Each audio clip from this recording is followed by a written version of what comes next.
기도드렸사옵나이다. 아멘. 우리 시간 하나님 말씀을 받도록 하겠습니다. 하나님 말씀은요, 출애굽기 14장 11절에서부터 14절까지 말씀입니다. 출애굽기 14장 11절에서부터 14절까지 말씀입니다. 자, 우리 시간 다 같이 한 목소리로 다 같이 말씀을 읽도록 하겠습니다. 시작. 그들이 또 모세에게 이르되 애굽에 매장지가 없어서 당신이 우리를 이끌어내어 이 광야에서 죽게 하느냐? 어찌하여 당신이 우리를 애굽에서 이끌어내어 우리에게 이같이 하느냐?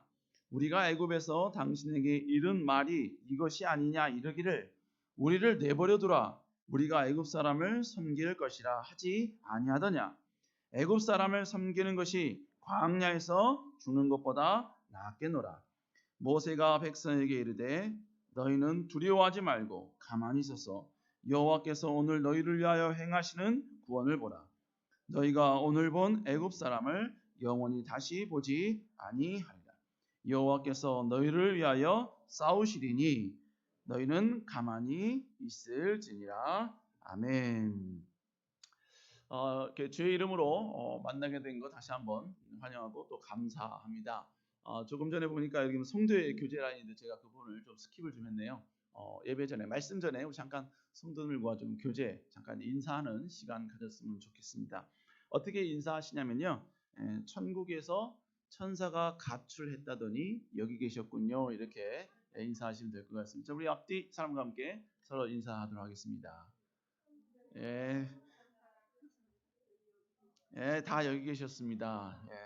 가출을 너무 많이 하셨네요. 감사합니다. 제가 잠깐 예배 전에 말씀 전에 잠깐 기도하고 말씀 받도록 하겠습니다. 사랑해 주님, 이 시간 하나님의 말씀이 선포되는 귀한 시간입니다. 이 시간 부족한 점은 감추어 주시고 오직 주님만이 드러나는 귀한 시간 되게 하여 주시옵소서. 특별히 이 시간 아버지, 우리가 이 시간만큼 우리의 마음은 옥토의 마음이 되게 하여 주사 말씀을 통하여 30배, 60배, 100배의 결실 주시옵소서. 함께 하실 줄 믿사옵고 살아계신 예수님 이름으로 간절히 기도드렸사옵나이다. 아멘.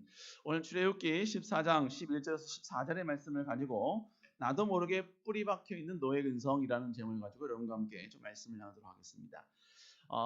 제가 오래 산 건 아닌데요, 여러 가지 책들이나 또 지금까지 살아왔던 제 삶을 보니까 삶 속에서 저도 모르게 한 가지를 터득한 한 진리가 좀 있는 것 같습니다. 그게 뭐냐면요, 사람들은 자신이 어떤 환경에 노출되느냐에 따라서 그 사람의 생각과 그리고 모든 태도가 좀 바뀌게 된다, 영향을 받게 되더라라는 것을 이제 제가 느꼈다는 것이죠. 돈을 너무나 쉽게 버는 환경 속에 있으면요, 땀을 흘려 돈을 버는 것을 약간 무의미하게 생각을 합니다. 그래서 어떻게든지 돈을 좀 쉽게 벌려고 그러고, 그래서 뭡니까? 절대로 하면서 어느 정도의 상대방을 격려하고 이런 것은 필요하다고 봅니다. 그런데 그것이 너무나 지나쳐서 이게 아부가 되는 그런 경우가 있죠. 아부를 통해서 자기가 얻고 싶은 것을 쉽게 얻는 사람은요, 열심히 노력해서 어떤 자기만의 어떤 업적, 자기만의 스토리를 만들어내는 것에 대해서 약간 좀 등한시하는 경우가 있는 것을 보게 됩니다. 그냥 필요하면 그냥 아부해 버리는 거예요. 내가 필요하면 그냥 상대방에 찾아가서 그 사람이 좋은 말들 이렇게 하면서 자기가 원하는 것을 이렇게 하는 것을 오히려 더 당당하게 생각하는 경우가 있더라는 것이죠. 왜 그렇습니까? 그런 환경에 너무 노출되다 보니까 그렇습니다. 때로는요, 내가 무언가에 억눌린 환경 속에 너무나 오랫동안 지속되잖아요. 그러면 여러분, 그 사람은요, 상대방이 아주 작은 행동에도 아주 예민하게 반응하게 되는 것을 보게 됩니다. 여러분들도 아마 동물이, 애완동물이 너무 학대를 당하면요, 벌써 사람이 다가서요, 정말 긍정적인 마음으로 다가서도요, 온몸을 움츠리는 모습을 보게 되는 겁니다. 왜 그러느냐? 그런 환경 속에 너무 노출되다 보니까 그의 마음 가운데, 생각 가운데 아마 아예 고정관념이 되어버렸다는 것이죠. 그러니까 여러분, 우리가 자녀를 양육할 때도요, 우리는 대부분 자녀를 네가 변화돼야 돼, 네가 변화돼야 돼, 우리는 이렇게 좀 주장할 때가 있습니다. 그러나 여러분, 자녀가 변화되라 라고 이야기하기 전에 자녀가 변화될 수 있는 환경을 먼저 만들어주는 것이 어떤 부모의 역할이라고 생각을 합니다. 그래서 여러분 자녀를 위해서 부모가 바뀌어야 되고 부모의 대화, 부부간의 말투, 그래서 여러분 이 모든 것들이 서로를 배려하는 마음으로 바뀔 때 자녀들 마음 가운데에도 안정이 찾아오게 되고 또 그래서 모든 일을 잘할 수 있게 된다는 것입니다. 아주 오래전 뉴스를 제가 하나 본 적이 있었습니다. 약간 좀 씁쓸하면서도 좀 웃긴 그런 내용이었거든요. 내용은 이렇습니다. 미국 캔자스주의 한 70세 남성분이 은행을 강도한 은행을 털기 위해서 들어간 겁니다. 근데 들어가 잡혔어요. 근데 이 사람은 다른 강도와는 조금 다른 행보를 보였다는 겁니다. 그는 은행을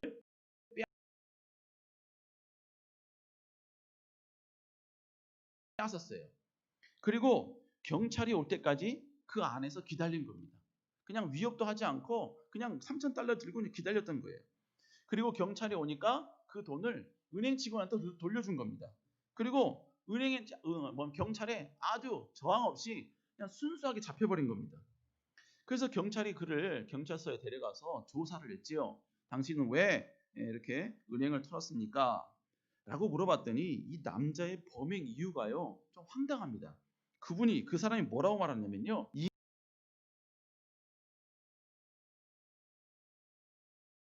이게 그가 이 은행을 턴 이유였다는 것입니다. 여러분 하지만 이 캔자스주 판사는요, 이 남자가 초범이고 그리고 돈을 다 모두 돌려주었고 그리고 거기 있는 사람들을, 은행 직원들을 그닥 크게 위협적이지 않았기 때문에 감옥에는 보내진 않고요, 아주 지혜로운 판결을 했다고 합니다. 그 판사가 내린 판결이 뭔지 아십니까? 바로 가택연금이었습니다. 그냥 아내와 함께 오랫동안 그냥 집에서 있으라고 가택연금을 시켜버린, 집에서 절대로 나오지 마. 여러분 이런 환경 가운데 살고 있는 자녀들이라면 아마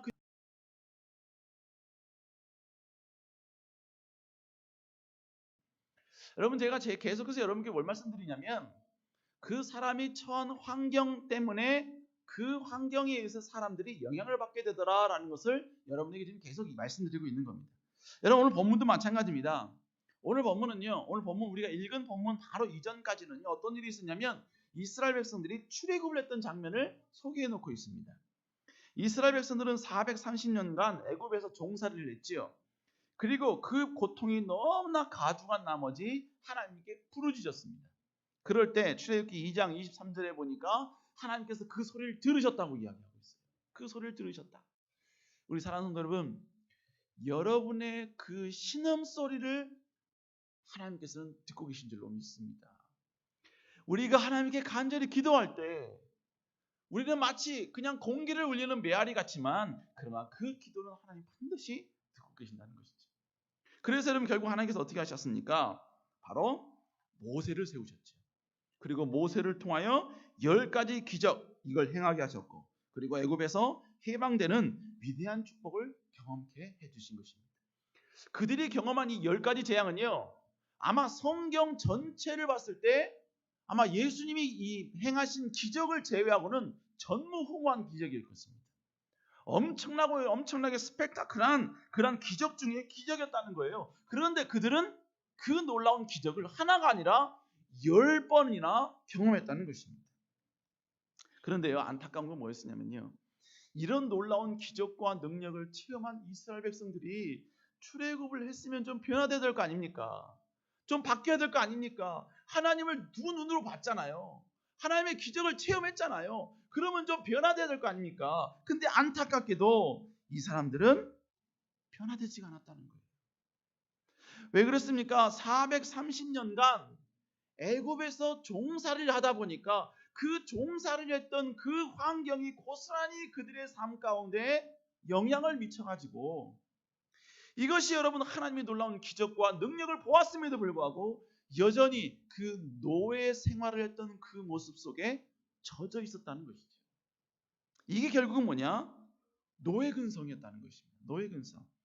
여러분 이스라엘 백성들의 이 노예 근성은요, 가나안 땅으로 가는 모든 과정마다 끊임없이 나타났습니다. 하나님의 기적을 보았음에도 체험했음에도 불구하고 그들은요 하나님을 기적을 순간한 바로 다음에 하나님을 향하여 여러분 저항하기도 했고요.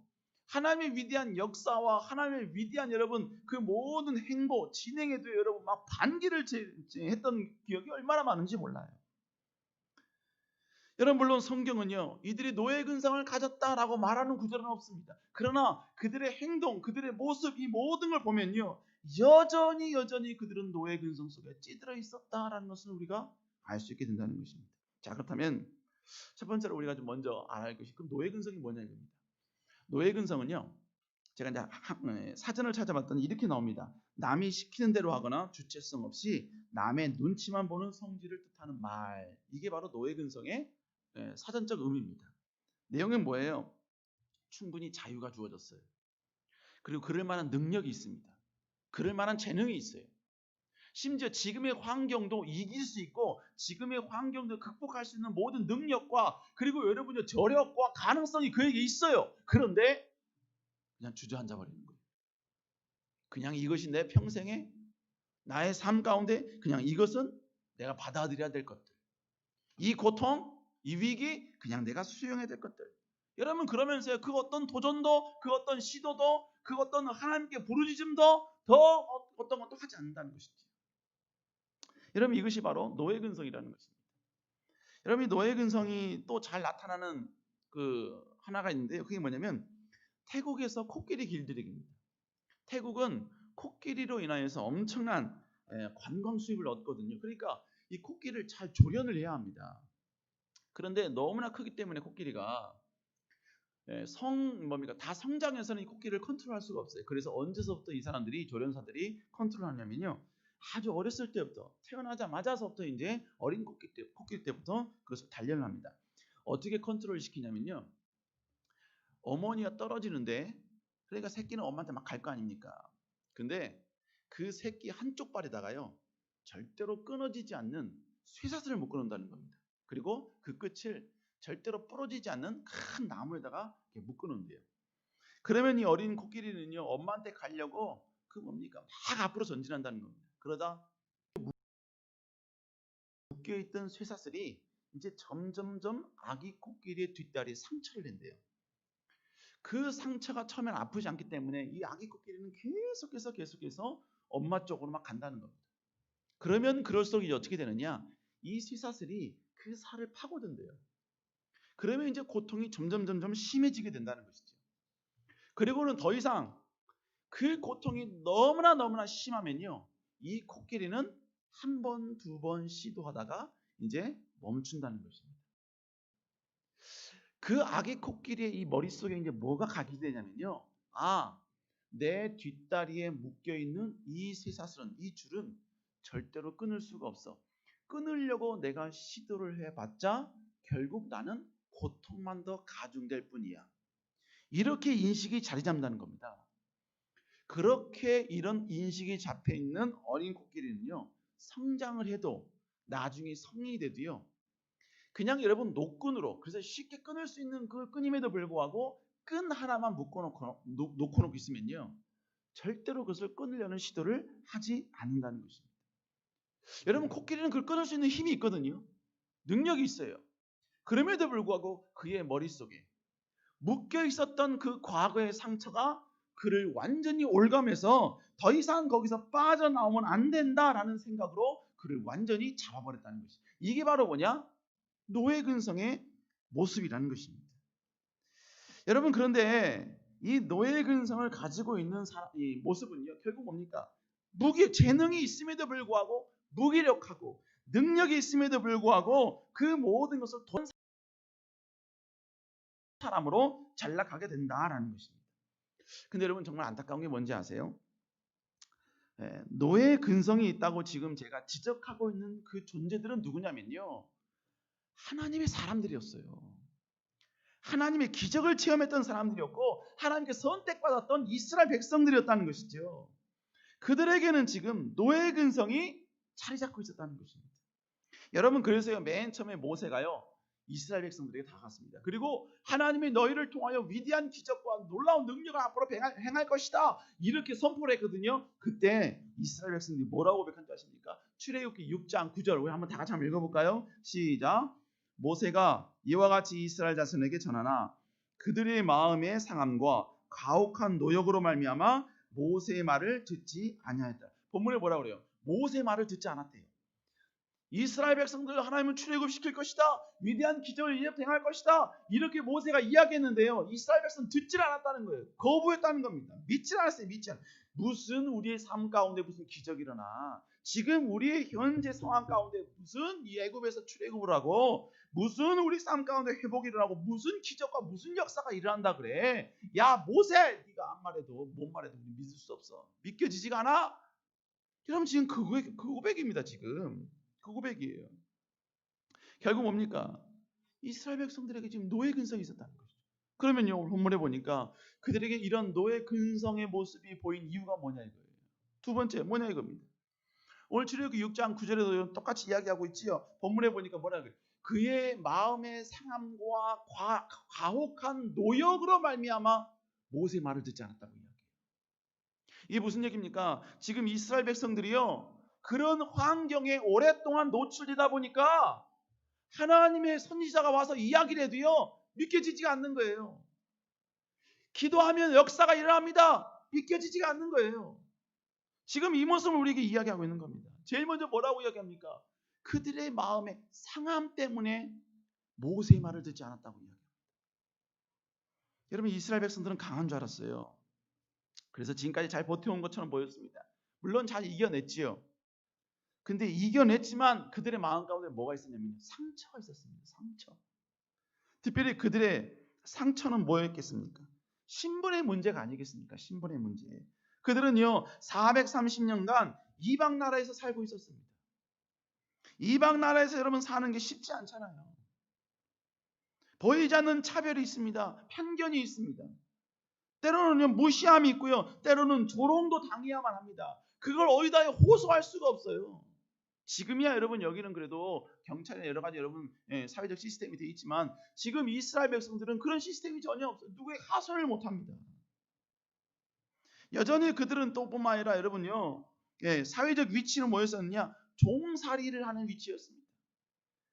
누구도 인정해주지 않는 그런 위치였다는 거예요. 430년간 살아왔기 때문에 나름 여러분 그들도 자리는 잡았겠지요. 그러나 여러분요 여전히 그들은 애굽에서 종살이를 하는 사람들.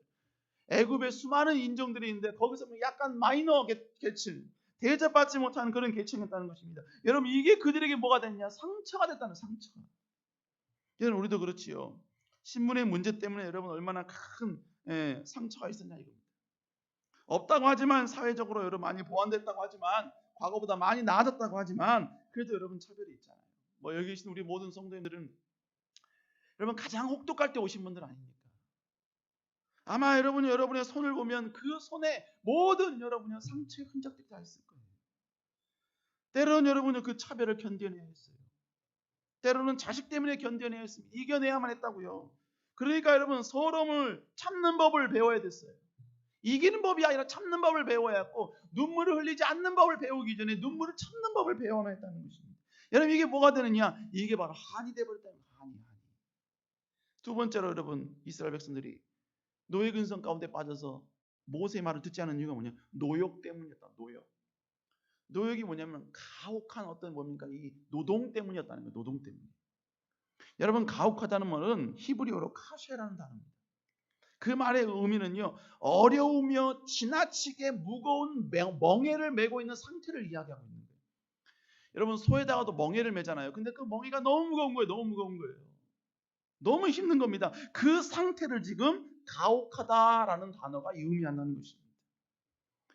여러분 일을 시키면 할 수 있는 것을 시켜야 견딜 수 있을 거 아닙니까? 그런데 여러분 그 능력, 그 엄청난 그 고통을 그에게 주는 거예요. 그러니까 이스라엘 백성들이 그런 삶을 살다 오다 보니까 그게 익숙해지다 보니까 거기에 여러분 쉽게 노출되다 보니까 이렇게 어떤 마음이 자리 잡았느냐? 노예 근성이 자리 잡게 된 겁니다. 그러니까 뭐예요? 이스라엘 백성들아 이제 하나님이 역사하신다. 이제 하나님이 일하실 것이다. 이제 하나님 놀라운 기적을 행하실 것이다. 이렇게 말하고 있음에도 불구하고 그들은요. 웃기지 마. 그런 기적은 일어나지 않을 거야. 그런 기적은 없어. 그런 역전은 일어날 리가 없어. 지금 나의 상황과 나의 상태를 보면 그런 일들은 도저히 일어날 수가 없다. 일어날 수가 없다. 여러분 그렇게 이야기하고 있다는 것입니다. 여러분 그런데요. 이건요 이스라엘 백성뿐만 아니에요. 지금 이 시대를 살고 있는 우리들도 여러분은 보이지 않지만 분량이 작을 수 있긴 합니다만 우리도 여러분이 어쩔 수 없는 노예 근성의 영향을 받고 있는 존재일 수밖에 없다는 것입니다. 왜요? 우리도 상처받으며 살아왔잖아요. 우리도 이 땅 가운데 살면서 때로는 힘들다 버겁다 하면서 여러분요 눈물 흘리는 적도 있잖아요. 여러분 그러다 보니까 때로는요 하나님의 말씀보다는 우리의 이성이 먼저 앞설 때가 있습니다.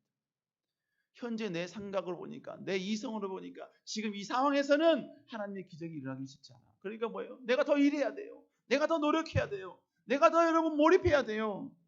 여러분 그러다 보니까 결국 뭡니까? 하나님의 위대한 기적과 능력보다는 내 힘을 더 의지하는 거예요. 그러니까 뭐예요? 그러다 보니까 하나님이 역사하십니다 라고 이야기하면 아닌 것 같은데요. 그 역사는 내가 아니라 다른 사람 이야기인 것 같은데요. 우리는 그렇게 받아들인다는 거예요. 여러분 이건요. 저도 마찬가지예요. 저도. 목사인 저도 마찬가지입니다. 저도 여러분 목회하고 목사를 하고 있지만 말씀 전하고 여러분 양육하고 교육하고 있지만 저도 저에게 있는 그 노예 근성을 깨뜨리려고 얼마나 여러분 노력하는지 몰라요. 근데 저도 모르게 순식간에 나옵니다. 순식간에 나와요. 제가 한국에서 사역을 할 때 이제 설교를 한 적이 있었습니다. 청년들에게 좀 설교를 했었는데 어떤 본문이었냐면 여러분 다 아시죠? 예수님께서 성난 파도를 잠재우신 사건이 있지 않습니까? 꾸짖으시면서 막 잠재운 사건이 있잖아요. 그래서 파도가 잔잔해져서 이스라엘 백성 뭡니까? 제자들이 막 놀래고 막 그랬던 사건이 있잖아요. 여러분 물론 표면적으로는 그 파도를 꾸짖긴 하셨습니다만 그러나 그 이면 뒤에는 뭐냐? 그 파도를 움직이고 있는 사단을 향해 꾸짖으신 것이죠. 그래서 결국 뭐예요? 하나님께서는 그 모든 걸 컨트롤하시는 자연마저도 사단마저도 다 컨트롤하시는 위대한 전능자이시다. 이걸 드러낸 거예요. 자, 그래서 제가 이렇게 하고 난 다음에 청년들에게 어떤 말이냐면 여러분 주의 이름으로 믿음으로 꾸짖으십시오. 여러분이 안 되는 모든 상황을 향하여 주의 이름으로 꾸짖으십시오. 안 될 것 같은 상황이 있을 때 꾸짖으시고 공부 안 될 때 공부 안 되는 그 상황을 꾸짖으십시오. 그리고 주의 이름으로 당당히 나아가십시오. 막 제가 여러분 막 이렇게 막 꾸짖으면 그 주의 역사는 그 어떤 악의 무리도 이기게 해주시는 하나님을 경험한다라는 사실을 막 강력하게 막 증거했어요. 선포했어요. 그러나서 예배 끝나고 나서요. 막 저희 통성기도 끝나고 나서 가려고 했는데 누가 제 사무실에 자매가 사무실에 찾아왔어요. 사무실로. 재수하는 대학에 들어가려고 1년 재수하는 공부를 더 하는 자매였습니다. 근데 이 자매는요. 무용과를 지원하는 자매였어요. 그러다 보니까 뭐가 있냐면 이게 그 살이 찌면 안 되나 봐요. 무용과는. 무용과는 안 되나 봅니다. 근데 살이 너무 쪄서 고민이라는 거예요. 그러더니 그 자매가 와서 그런 얘기하면서 뭐라고 말하냐면 목사님 오늘 제가 목사님 말씀을 듣고 내가 큰 도전을 받았습니다. 그래서 지금 약 4개월 정도 남았는데 시험 보기 전까지 4개월 정도 남았는데 저는 4개월 동안 이제 제 살을 향하여 꾸짖겠습니다. 살들아 물러갈지어다. 살들아 내게서 떠날지어다. 막 그렇게 막 외치겠다는 것입니다. 제가 그 얘기 들었을 때요. 제가 속으로요. 야 그건 아니야. 그건 아니야. 그건 아니야. 그거는 살 문제는 이 체중의 문제는 선포의 문제가 아니라 너의 식사량의 문제야. 너의 식사량의 문제. 여러분 조금 약간 격한 발언이긴 합니다만 한국에서는요. 최고의 다이어트가 뭔지 아십니까? 최고의 다이어트가 그만 처먹으래요. 한국에서는. 그만 처먹어. 이게 한국에서의 최고의 달란트라는 거. 다이어트라는 거. 그럼 뭐예요? 그만 먹어야죠. 먹을 걸 다 먹으면서 여러분 선포하면 그게 여러분의 선포가 됩니까? 그런데 놀라운 사실은요. 4개월 후에 그 자매가 합격을 했습니다. 이화여대 무용과 합격을 했어요. 그리고 살도요. 합격하기에 딱 맞은 모습으로 완벽하게 여러분 갖추고 들어간 거예요. 제가 그 모습 보고요.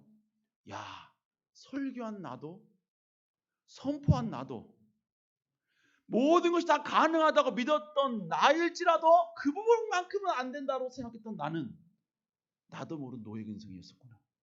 노예 근성이었구나. 이렇게 생각했다는 것입니다. 물론 그 자매는 지금 선포를 그만두었습니다. 예, 그래서 옛날의 그 모습으로 그대로 돌아갔어요. 예. 어찌됐건 여러분요, 이러한 여러분의 모든 노예적 근성이 우리 모든 그리스도인들에게 있다는 것입니다. 자, 그러면 있냐 없냐 그게 중요한 게 아니에요. 나에게 있고 그것이 드러났을 때 그 나에게 드러나는 노예 근성을 어떻게 이겨내느냐, 어떻게 승리하느냐, 이게 중요하다. 이게 중요하다는 겁니다. 그럼 우리는 어떻게 할 수 있냐? 노예 근성 가운데 있었던 이스라엘 백성들의 모습을 보면 알 수 있어요. 그들의 모습과 동일한 모습을 보이고 있다면 우리는 다시 한번 내가 하는 행동에 대해서 그 순간 스톱을 하면 되는 거예요. 그 순간 내가 내 행동, 내 말, 내 모든 태도를 컨트롤하면 되는 것입니다. 그리고 다시 주님을 바라보면 된다는 것이죠. 자, 그러면 세 번째로 노예 근성의 모습은 이스라엘 백성들 가운데 어떻게 나타나게 됐는가? 첫 번째로 여러분, 노예 근성에 사로잡힌 사람은요, 어떤 상황에서도 역사하실 수 있는 하나님의 전능하신 능력을 망각한다는 거예요. 한마디로 하나님의 능력을 무시한다는 이야기입니다. 오늘 본문에 보니까 이스라엘 백성들은 드디어 홍해바다 앞에 왔습니다. 10가지 기적을 경험하고 홍해바다 앞에 왔어요. 근데 갑자기요, 저 뒤에서 막 흙먼지가 막 일어납니다. 봤더니요, 애굽의 군사들이 막 자기를 잡으려고 오는 거예요. 지금 애굽의 군사들은 어떤 상태, 어떤 심적인 상태로 왔냐면요, 여러분, 마지막 10번째 재앙이 뭡니까? 장자 재앙이잖아요. 장자들이 다 죽었어요.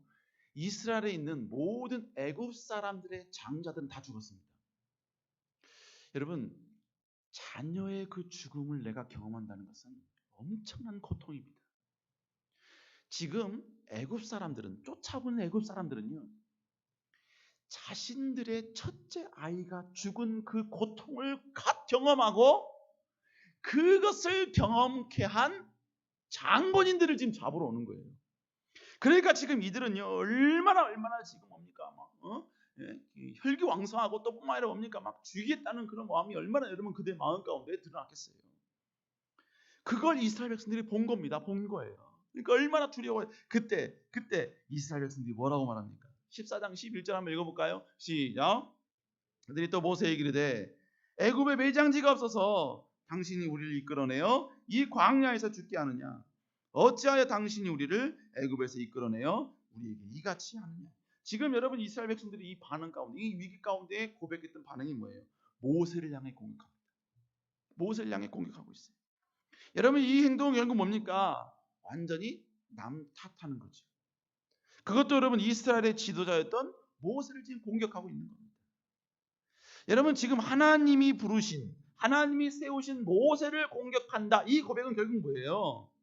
지금 이 상황에서는 하나님께서 사용하라고 부르고 하나님이 쓰시겠다고 부르신 모세일지라도 아무것도 할 수 없다. 아무것도 할 수 없다는 겁니다. 이성적으로 볼 때 해결할 희망은 이제 다 사라졌고 하나님조차도 지금 상황은 불가능하다. 여러분, 그러니까 지금 하나님이 세우신 모세를 향해서 막 도전하고 있는 겁니다. 여러분, 지금 이들이 홍해바다 앞에서 위기를 경험하고 있지만 그 이전에 조금 전에 말씀드렸죠. 10가지 재앙을 경험했다고. 10가지 재앙을. 여러분, 그랬으면요, 그들은 좀 변화될 거 아닙니까? 그런데 여러분, 그들은 변화된 게 없었어요. 위험이 닥치니까, 위기가 닥치니까 과거에 있었던 그 노예 근성이 여러분 절실히 드러나게 됐다는 것입니다. 자신의 이성으로 좀 판단하기 시작하는 거예요. 순간에 위기가 더 커 보이니까 그 위기가 하나님보다 더 커 보이는 거예요. 하나님의 능력은 아주 좁쌀만하게 보이는 겁니다.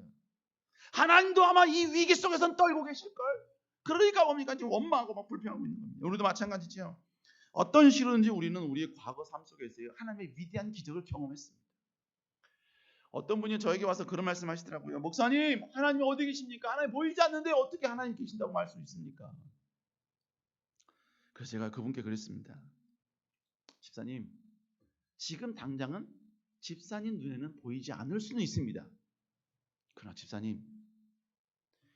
집사님의 지난 20년, 30년을 한번 지금 이 짧은 순간 한번 되돌아보세요. 20년, 30년이라는 그 긴 시간을 짧게 당신이 돌아본다면 그 20년, 30년 동안 하나님이 집사님의 삶 가운데 역사하셨던, 도와주셨던, 보호해 주셨던 하나님의 손길이 보일 겁니다. 보일 거예요. 사랑하는 성도 여러분, 우리 하나님은 어떤 위기보다도 위대하고 능력 있으신 하나님이신 줄로 믿습니다. 여러분 여기까지 여러분도 마찬가지죠. 또 우리 여러분 남부 뉴저지 교회도 장로교회도 마찬가지입니다. 하나님의 인도하심이 있었고 역사하심이 있었기에 오늘 여기까지 온 줄로 믿습니다. 때로는 오는 과정이 평탄치 않을 수도 있어요. 여러분 그렇기 때문에 때로는 상처도 있을 수 있습니다. 그렇기 때문에 때로는요 우리 마음 가운데 안 될 것 같아, 힘들 것 같아. 여러분 절대로 여러분 이런 생각을 먹어서는 안 된다는 것입니다. 과거에 하나님께서 역사하셨고 인도해 주셨고 도와주셨던 그 하나님의 그 손길을 우리가 다시 한번 되돌아본다면 그 위대한 하나님은 절대로 변함없이 우리는 뭡니까? 남부 뉴저지 장로교회와 함께하고 있다는 사실을 우리는 기억해야 한다는 것입니다. 성경의 위인 가운데 왜 위인이 된지 아세요? 성경에 등장하는 사람들이 왜 지금도 우리에게 거론되면서 우리에게 믿음의 도전을 주는지 아세요? 고난이 없었기 때문인지 아세요? 아닙니다. 성경에 있는 대부분의 여러분이요 그 사람들은요 우리가 경험한 고난과 비할 수 없는 어마어마한 고난을 당했어요. 엄청난 고통을 당했습니다. 그런데 그들이 지금 우리에게 도전을 주는 이유는 고난이 없기 때문이 아니라 그 엄청난 고난 속에서도 그들이 이겨냈기 때문에 그런 거예요. 근데 그들이 이겨냈던 이유가 뭡니까? 이유가 뭐예요? 시편 3편 6절에 이렇게 이야기하죠. 우리 한번 읽어볼까요? 시작. 천만이 나를 에워싸 진친다 하여도 나는 두려워하지. 천만인이 뭐예요? 어떻게 이깁니까? 천만인을요. 천만이 나를 에워싸는데 어떻게? 여러분 다윗은요 전쟁 가운데 항상 노출된 사람이었습니다. 그래서 다윗의 고백은요 항상 뭐와 연관이 되어 있냐면 전쟁요와 연관이 되어 있어요. 오늘 본문은 천만이 나를 에워쌌대. 이게 뭡니까? 포위당한 거예요 지금. 천만이에서 포위당한 겁니다. 여러분 포위를 당했으면 그 전쟁은 포기해야 됩니다. 그 자리에서 항복을 해야 되는데 근데 본문에 보면 두려워하지 않는데요. 두려워할 상황인데 두려워하지 않는데요. 위기의 상황인데 위기의 상황 가운데 두려워하지 않는데요. 그가 그렇게 고백한 이유가 뭡니까? 하나님이 계시기 때문이었어요. 하나님이 계시기 때문에. 문제는 고난의 크기의 문제가 아니에요. 그 고난 속에서도 여전히 우리와 함께 하시고 우리를 지키시기를 약속하신 그 하나님에 대한 신뢰가 내 안에 있느냐 없느냐 그것이 문제라는 거죠. 여러분 그 신뢰가 우리 안에 있으면요 지금 뭡니까? 막 혈기왕성하고 뭡니까? 막 눈에 핏줄을 세우면서 나를 죽이러 오는 수많은 애국 군대가 바로 내 뒤에 있다 할지라도 그 앞에서도 유유자적할 수 있는 여유가 생기는 거예요. 지금 당장 내일 여러분이 모든 고난이 내게 온다 할지라도 지금 이 순간 하나님 앞에 무릎 꿇을 수 있는 위대한 능력이 우리 안에 생길 수 있다는 것입니다. 우리 사랑하는 성도 여러분, 우리 남부 뉴저지 장로교뿐만 아니라 여러분 삶에도 하나님 반드시 역사하실 수 있다는 것을 기억하시고 다시 한번 일어날 수 있는 여러분 되시기를 주의 이름으로 축복합니다. 두 번째로 노예 근성에 사로잡힌 사람은요 자신이 하나님께 쓰임 받을 수 있는 위대한 비전의 사람이라는 것을 망각한다는 거예요. 모른다는 겁니다. 오늘 본문에 보니까 이스라엘 백성들 위기 경험했을 때 어떻게 고백해요? 14장 12절 한번 다시 읽어볼까요? 시작. 우리가 애굽에서 당신에게 이른 말이 이것이 아니냐. 이르기를 우리를 내버려 두라. 우리가 애굽 사람을 섬길 것이라 하지 아니하더냐. 애굽 사람을 섬기는 것이 광야에서 죽는 것보다 낫게. 지금 이스라엘 백성들이 고백한 내용이 뭐예요? 우리 그냥 애굽에 납두지 왜 끌고 왔습니까? 이 고백이에요. 그냥 하나님의 뜻이고 뭐고 나발이 간에 나 그냥 먹고 사는 것만 해결되면 그 상황 가운데 있게 냅두지. 왜 하나님 나라 영광을 위한다고 뭐 하나님이 기뻐하시는 일인다고 뭐 기적까지만 베풀면서 왜 여기까지 왜 몰고 와서 여기서 다 죽이냐 이거 왜 여기서 다 죽이냐 이겁니다. 여러분 지금 출애굽을 경험하고 있는 이스라엘 백성들은요 하나님의 위대한 계획에 그 틀 속에서 엄청난 큰 역할을 했던 사람들이에요. 아브라함과 이삭과 야곱에게 약속한 게 있어요. 무슨 얘기예요? 네 후손들은 430년 동안 애굽에서 종살이를 하고 하나님께서 너희를 이끌어내어 하나님의 위대한 민족을 만들겠다. 그리고 세계 모든 민족 가운데 제사장 민족을 만들어서 하나님의 영광을 위해서 위대하게 쓰겠다라는 여러분의 약속을 하셨습니다. 그리고 그 약속에 따라서 430년간 여러분 그 애굽에 있었던 거예요. 그리고 지금 이 순간은 어떤 순간이에요? 그 430년 이후에 출애굽하시겠다는 그 약속, 500년이 훨씬 넘었던 그 아브라함, 이삭, 야곱에게 하셨던 그 약속을 이제 드디어 성취하신 거예요. 누굴 통해서요? 지금 오늘 본문의 이스라엘 백성을 통하여서 이 놀라운 기적과 능력, 약속을 성취하고 있는 겁니다. 그러면 이들의 의미는 뭐예요? 이들은 지금 하나님께 쓰임받는 도구입니다. 하나님의 비전을 위하여 예비된 사람들이었고요. 하나님의 위대한 약속을 성취하는 주인공들이 오늘 본문의 주인공이었다는 것이죠. 그런데 여러분요, 그러면 감격해야 될 그들이 지금 이 어떻게 하고 있습니까? 애굽에서 먹고 사는데 문제 없었던 그때가 그립다는 거예요. 하나님 나라 영광을 위해서 뭡니까? 헌신하고 충성해. 그래서 힘든 거 왜 내가 그때 그렇게 했는지 모르겠다. 그냥 내가 먹고 살고 나만 그냥 먹고 나만 배부르면 됐지. 왜 내가 그랬는지 모르겠다. 여러분 지금 그렇게 지금 고백하고 있는 겁니다. 그래서 뭐 자꾸 편안함만 추구하려고 해요. 안락함만 추구하려고 합니다. 여러분 이것은요 잘 살고 있는 게 아니에요. 이것이 바로 노예 근성이라는 것입니다. 우리 사랑하는 여러분, 하나님은 여러분을 쓰시길 원하십니다. 여러분을 사용하길 원하십니다. 여러분을 통하여서 남부 뉴저지 교회가 더 큰 하나님의 위대한 역사와 영광을 위해 아름답게 쓰임받기를 하나님은 계획하고 계신 줄로 믿습니다. 물론 우리는 힘이 없을 수 있어요. 부족할 수 있습니다. 그러나 여러분요, 그렇다고 해서 내가 하나님께 쓰임받을 수 없다. 나는 안 돼. 나는 부족해. 여러분 그 생각, 그런 마음, 그래서 그냥 나는 그냥 뭡니까? 그냥 먹고 사는 데만 그냥 집중하면서 살 거야. 여러분 그 모든 마음가짐이 결국 뭐예요? 그 자체가 노예근성. 우리 사는 여러분, 여러분들은 남부 뉴저지교회를 향해서 행해야 될 여러분만의 몫이 있습니다. 믿습니까? 행해야 될 게 있어요. 그 모든 걸 감당해야 됩니다.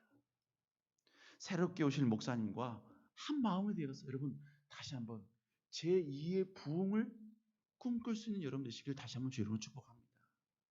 새로운 생명력이 다시 한번 우리 남부 뉴저지 중앙교회를 통해 아름답게 일어나게 될 줄로 믿습니다. 세 번째로 노예 근성에 사로잡힌 사람은요, 원망과 불평이 일상입니다.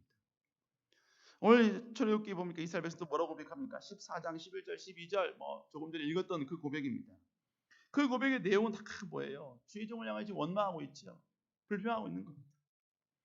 노예 근성에 사로잡힌 사람은요, 위기가 찾아오면 제일 먼저 하는 게 아까 조금 전에 남탓한다 그랬지요? 두 번째가 나타나는 현상이 뭐냐? 원망입니다. 불평이에요. 여러분 원망한다는 것은요, 지금의 이 상황은 더 이상 잘 될 수 없어라고 스스로 단정해버린 절망의 결과입니다. 여러분 원망하는 것은요, 지금은 더 이상 해결될 수 있는 해결된 방법이 전혀 없어라고 하는 포기예요. 포기. 원망한다는 건요, 하나님조차 어쩔 수 없어라고 하는 불신의 결과라는 것입니다. 그런데 여러분 원망하는 사람들 보면요, 원망할 상황이니까 원망하는 것이라고 말을 해요. 지금의 상황을 보니까 답을 보이지 않으니까, 희망이 보이지 않으니까 원망한다고 얘기합니다. 그러나 여러분, 이성적으로 원망하는 모습, 그 모습 한번 곰곰이 생각해보세요. 이성적으로 한번 생각해보세요. 여러분 원망한다고 지금의 문제가 해결됩니까? 불평한다고 지금의 문제가 해결이 됩니까? 아니잖아요. 문제는 고스란히 그대로 있어요. 근데 그 모습만 보면서 한탄만 하고 있는 거예요. 어떻게 하면 좋을지 발만 동동동 구르고 있는 거예요. 여러분들은 다 그러지 않으시죠? 여러분 때로는 여러분 집이나 아니면 어디선지 여러분 바닥에 여러분 물그릇이 있어요. 나도 모르게 누가 푹 쳤어요. 툭 쳤습니다. 그러면 남 탓하는 겁니까? 이거 누가 갖다 놨어? 그럴 거예요? 아니잖아요. 빨리 치워야 되잖아요. 그거를 빨리 수건 쳐서 빨리 닦고, 여러분 그 상황을 먼저 치우는 게 먼저잖아요. 해결하는 게 먼저잖아요. 근데요, 원망하면요, 원망은 노예 근성 가운데 사로잡힌 사람은요, 엎질러진 물을 보고요, 내가 이럴 줄 알았어. 내가 하는 일이 다 그렇지 어떻게 내 삶 가운데 맨날 이렇게 문제가 꼬이는 것만 자꾸 들이닥치냐. 하나님 내가 물 찼대 왜 뭡니까 도와주지 않았습니까? 물을 왜 여기다 두게 하셨습니까? 여러분 자꾸 그러는 거예요. 그러니까 여러분 원망하는 사람, 노예 근성에 빠져있는 사람은요 위기를 극복하려고 위기 자체에 도전하는 것을 자꾸 여러분이 거부한다는 겁니다. 우리 사랑하는 성도 여러분 그러지 마세요. 우리 다시 한번 주님 나라 영광을 위해서 다시 한번 전진할 수 있길 주의 이름으로 축복합니다. 우리가 왜 원망하지 말라고 합니까? 왜 원망하지 말아야 되지요? 그건요 우리 하나님이 계시기 때문에 그런 거예요. 하나님이 계시기 때문에. 하나님이 여러분 하나님은 어떤 원망할 상황에서도 우리 하나님이 역사하시면 그 상황은 충분히 역전되고 기적이 일어날 수 있는 거지 않습니까? 여러분 그러면요 우리가 자꾸 원망이 나오고 불평이 나오면 그때 어떻게 되느냐? 여러분 원망이 나오면요 그 원망을 가급적이면 감사로 바꿔버리세요. 그리고 그 상황 가운데 감사의 조건을 막 한번 찾아보세요. 감사의 조건을 찾아보세요. 그러면요 반드시 그 상황 가운데 감사의 조건이 생겨나게 되어 있습니다. 생겨나게 되어 있어요. 여러분 교회도 마찬가지예요. 교회도 여러분 우리가 이 상황 가운데 감사의 조건을 찾으면 얼마든지 우리는 감사할 수 조건이 많습니다. 여러분 삶도 마찬가지. 감사할 조건이 있어야 감사하지. 여러분 이것은 감사하려는 태도가 잘못된 겁니다. 감사는 내가 찾아서라도 감사해야 돼요. 만들어서라도 감사해야 돼요. 제가 옛날에 과거에 어떤 목사님의 예화를 한번 들은 적이 있습니다. 한번 들은 적이 있어요. 근데 제가 그냥 그분의 그 예화를 들으면서 아 그렇구나 감사란 이런 것이구나라는 걸 깨달았습니다. 내용에서는 뭐냐면 물론 이제 이거는 한국적 배경이니까 여러분께 좀 이해해 주셨으면 고맙겠습니다. 감사하겠습니다. 이분께서 이제 집에서 항상 기뻐하라 쉬지 말고 기도하라 범사에 감사하라 이 말씀을 묵상을 했어요. 그리고 너무 은혜를 받고 이제 일이 있어서 이제 서울을 나간 겁니다.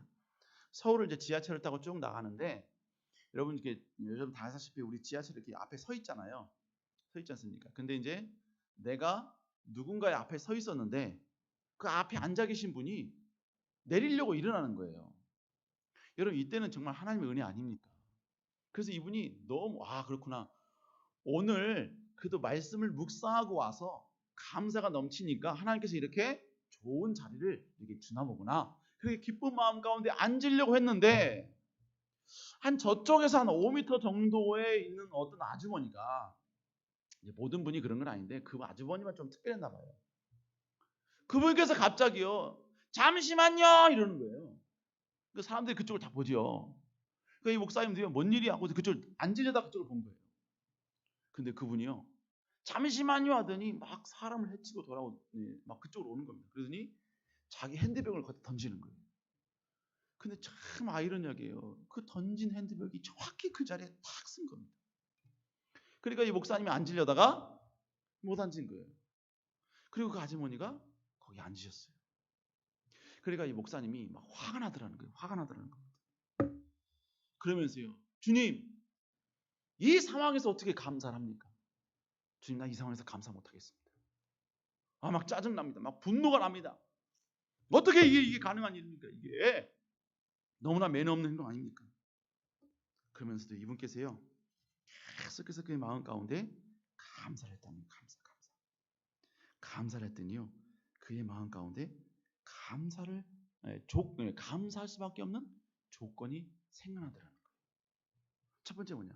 주님 그래도 앉는 것보다 설 수 있는 힘을 주시니 감사합니다. 두 번째로 주님 나는 이 여자분의 이 비매너의 행동과 같은 똑같은 행동을 하지 않게 하시니 감사합니다. 그리고 세 번째가 진짜 감사하더래요. 세 번째 기도문이 생각이 나는데 너무 감사하더래요. 그 기도문이 뭐냐면 주님 이 아주머니가 내 아내가 되지 않은 것을 감사합니다. 여러분과 제가 지금 뭘 말씀드리느냐? 감사는 감사할 수 있는 상황에서 감사하는 게 아니에요. 감사는 만들어서라도 하는 것입니다. 하나님 우리에게 생명 주셨잖아요. 아직 여러분이 우리 마음 가운데 상처 있고 우리 손에 상처 있고 우리가 여러분 때로는 특이도 했지만 우리 몸에 여러분요 그 상처가 남아있긴 하지만 그래도 하나님이 여기까지 우리를 도와주셨잖아요. 여기까지 도우신 그 하나님의 손길을 보면요 감사가 나올 수밖에 없어요. 그런데 여러분 노예 근성 가운데 있으면요 하나님이 여기까지 도와주셨음에도 불구하고 원망하게 되어 있습니다. 불평하게 되어 있어요. 남 탓하게 되어 있습니다. 그리고요 하나님 나라 영광을 위해 자기가 쓰임받는 존재라는 사실을 완전히 다 망각하며 살아갈 수밖에 없다는 겁니다. 우리 사는 여러분 감사를 만들어서도 할 수 있는 여러분 되시길 주 이름으로 축복합니다. 그게 결국 뭐예요? 우리 안에 있는 그 노예 근성을 극복하고 이기는 방법이라는 거죠. 이기는 방법이라는 겁니다. 여러분 감사하면요 상황은 그대로인데 그 상황을 바라보는 내가 바뀌게 되니까 상황을 대하는 나의 태도가 달라지게 되는 겁니다. 달라지게 되는 거예요. 그러면 마지막입니다. 우리가 이렇게 노예 근성을 극복할 수 있는 그 근거가 뭐냐 이거예요. 그 근거가 여러분 우리가 이렇게 극복할 수 있는 유일한 근거는 오직 예수 그리스도 한 분 때문인 줄로 믿습니다. 예수 그리스도께서 우리에게는 모든 저주와 모든 죄의 사슬과 모든 어둠과 심지어는 우리를 공격하는 모든 여러분 사단의 영향력까지 다 밟으시고 다 이기시고 다 승리하셨잖아요. 우리는 그 주님만 바라보면 담대히 나아가게 될 수 있는 줄로 믿습니다. 그래서 성경에 뭐라고 합니까? 누가복음 4장 18절 우리 한번 읽어볼까요? 시작. 내게 임하였으니 이는 가난한 자에게 복음을 전하게 하시려고 내게 기회를 보시고 나를 보내서 포로된 자에게 자유를 눈먼 자에게 다시 보게 함을 전파하며 눌린 자를 자유롭게 하고 본문에 뭐라고 합니까? 포로된 자, 눈먼 자, 눌린 자 결국 뭐예요? 노예 근성 가운데 찌들어 있는 사람들, 백성들이라는 의미입니다. 하나님 어떻게 하셨다고요? 자유를 주셨대요. 뿐만 아니라 다시 보게 하셨다고 이야기하고 있습니다. 우리 사람들 여러분 우리는 그러므로 예수 그리스도의 그 능력을 힘입고 전진한다면 여러분들 앞에는 위대한 일을 행할 수 있는 가능성이 여러분 마음 가운데 앞날 가운데 준비되어 있다는 거예요. 여러분들은 누구도 상상 못할 위대한 하나님의 큰일을 할 가능성과 저력이 여러분에게 있는 줄로 믿습니다. 아멘. 이거 아멘 안 하시면 여러분 또 노예 근성 가운데 있는 거예요. 아멘. 우리는 여러분 어떤 식으로든지 그리스도를 신뢰하며 나아가야 될 줄로 믿습니다. 네. 우리 뉴욕 남부 뉴저지 장로교회 제가 하나님의 은혜로 이렇게 2번이나 와서 여러분과 함께 교제를 나눴습니다. 여러분 이것도 하나님의 귀한 어떤 여러분 만남이고 교제라고 봅니다. 저도 우리 남부 뉴저지 교회를 위해서 계속 기도하겠습니다. 계속 기도하고 반드시 하나님께서 위대한 역사가 일어날 것을 기대하고 또 언젠가 제2의 놀라운 부흥의 역사가 이 체리힐 남부 뉴저지 교회에서 막 일어나고 있다는 그 위대한 소식을 반드시 들을 것을 기대하면서 기도하겠습니다. 여러분 새로 오실 목사님과 함께 여러분 함께 끝까지 전진하며 도전하는 여러분 되시기를 주의 이름으로 축복합니다. 기도하시겠습니다. 사랑과 은혜가 충만하신 주님 감사합니다. 죄를 다시 한번 우리도 모르게 뿌리박혔던 우리 노예 근성들 다시 한번 예수 그리스도의 능력에 힘입어 아버지 벗어나게 하옵시고 이기게 하옵시고 다시 주님의 이름으로 나아가 승리하는 저희들 할 수 있도록 주여 도와 주시옵소서. 다시 감사가 회복되게 하여 주시고 다시 하나님 나라 영광을 위하여 쓰임받겠다는 거룩한 비전을 꿈꾸게 하여 주시고 다시 하나님의 위대한 영광을 위해 도전하겠다는 아버지 위대한 힘을 다시 한번 가질 수 있는 위대한 성도들 될 수 있도록 은혜 부어 주시옵소서. 함께할 줄 믿사옵고 살아계신 예수님 이름으로